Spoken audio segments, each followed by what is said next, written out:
everyone. Today we are going to discuss about embryology and fetology. Firstly, the terminologies. First one is the ovulation. When ovary releases a mature egg on the 14th day after the menstrual cycle. The ovulation is a process in which the oocytes are the immature egg cells which are present in the ovary, and the Graafian follicles which are present in the ovary, they helps for the growth and development of the matured egg in the ovary. And when the mature egg forms and it releases on the 14th day after the menstrual cycle.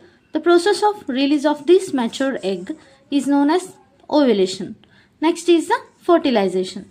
The fusion of male and female gametes is called fertilization. The fusion of the male gamete, that is sperm, and the female gamete, that is the mature egg or the ovum, is known as fertilization. Next is the oogenesis. The process of female gamete formation in the ovaries begin from or before birth and continue until the menopause.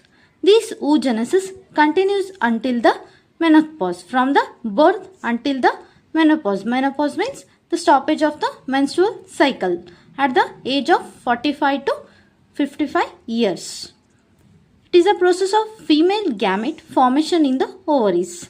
That is the egg cell, mature egg cell, which forms and growth and development takes place in the ovaries. The process is known as oogenesis. Next is the spermatogenesis. The process of sperm cell development in the males occurring within the seminiferous tubules in the testes. Here the male gamete, the formation of the male gamete, growth and development of the sperm which occurs in the seminiferous tubules in the testes. This process is known as spermatogenesis. Structure of ovum. A matured ovum consists of a nucleus, and the outer layer is known as corona radiata, and the presence of cytoplasm, and the middle layer is the zona pellucida, and the inner layer is known as vitelline membrane. The ovum has three main layers. The corona radiata, which is the outer layer of the ovum. Next is the zona pellucida. This zona pellucida is present in the middle of the ovum. Next is the vitelline membrane. This vitelline membrane is the inner membrane of the ovum, mature ovum, and the cytoplasm is present. Next, the fertilization. It occurs in the ampullary part of the fallopian tube. Here you can see the ampulla region. Here the fertilization takes place in this place, ampulla region. Fertilization, the production of mononucleated single cell called as zygote. After the process fertilization, where the sperm meets the ovum, the fusion of male and female gamete is known as fertilization. After this process, the production of the mononucleated single cell means single nucleus and single cell called as zygote. Formation of this zygote. Next, it reaches to the uterus in 3 to 4 days and undergo the mitotic cell division and form the cleavage. Here the zygote reaches the uterus within the 3 to 4 days and undergo the mitotic cell division. Mitotic cell division, here where the cell divides into the two daughter cells and form the cleavage. Here you can see the cleavage formation. From the zygote formation, it forms the 4-cell stage, and continuing the mitotic cell division, it forms 6-cell stage and the 8-cell stage, and this process is known as cleavage formation process. After the cleavage formation process, and it develops into the morula. The morula is the group of cells. A group of cells formed is known as a morula, a solid mass structure.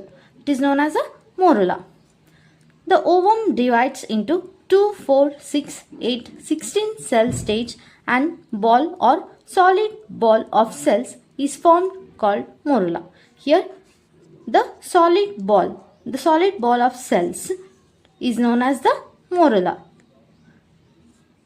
It formed after 4 days after the fertilization. The morula forms after the 4 days of the fertilization. This is the formation of the blastocyst. Accumulation of the fluid in the morula results in the formation of blastocyst. After the formation of the morula, the fluid enters into the morula. This forms the blastocyst. Here is the structure of blastocyst. It consists of the special cells, that is the trophoblast, and the inner structure is known as inner cell mass or the embryoblast. The trophoblast, specialized cells that forms the outer layer of the developing embryo, that is chorion membrane, and the forms the placenta. These trophoblasts, the special cells, later on they develops into the chorion membrane and forms the placenta. The fetal has two membranes. One is amnion and the one is chorion membrane. The amnion is the inner membrane and chorion is the outer membrane of the fetus. Next, it differentiates into the two main layers. Again, the trophoblast, which differentiates into the two layers. That is, inner layer is the cytotrophoblast and the outer layer is the syncytiotrophoblast.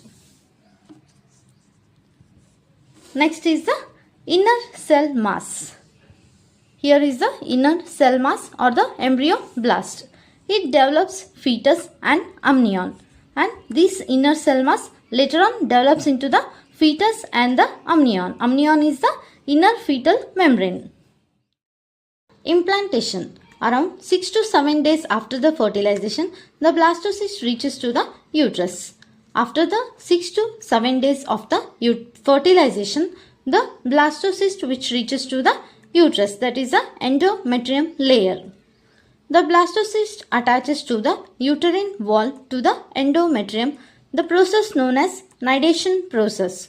Here the blastocyst attaches to the decidua. Decidua is the endometrium layer of the pregnant woman.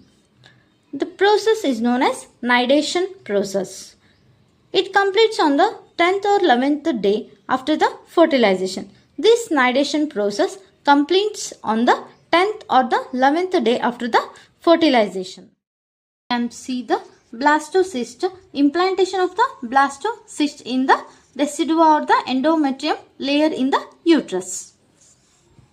Next is the germ layer formation.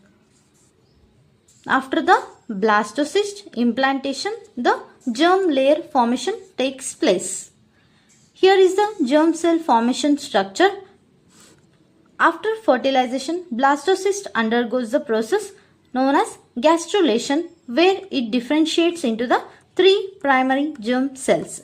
After the implantation, the blastocyst undergoes the process known as gastrulation, where it divides the germ layers into the 3 primary germ layers.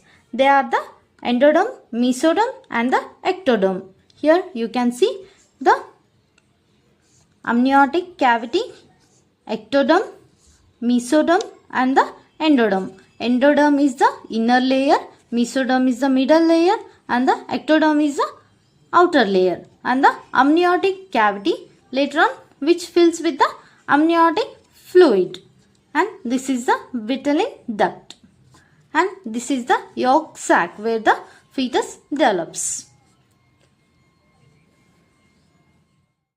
Ectoderm, which gives rise to the, it is the outer layer, give rise to the skin, nervous system and the sense organs. The ectoderm, which is the outer layer which gives rise to the skin, nervous system and the sense organs, that is eyes, nose, ear, development of the embryo. Next is the mesoderm, which is the middle layer and which forms the skeletal system like joints, ligaments, bones, etc. The cardiovascular system, kidney and the reproductive system. And the endoderm. Endoderm is the inner layer of the embryo and germ layer formation.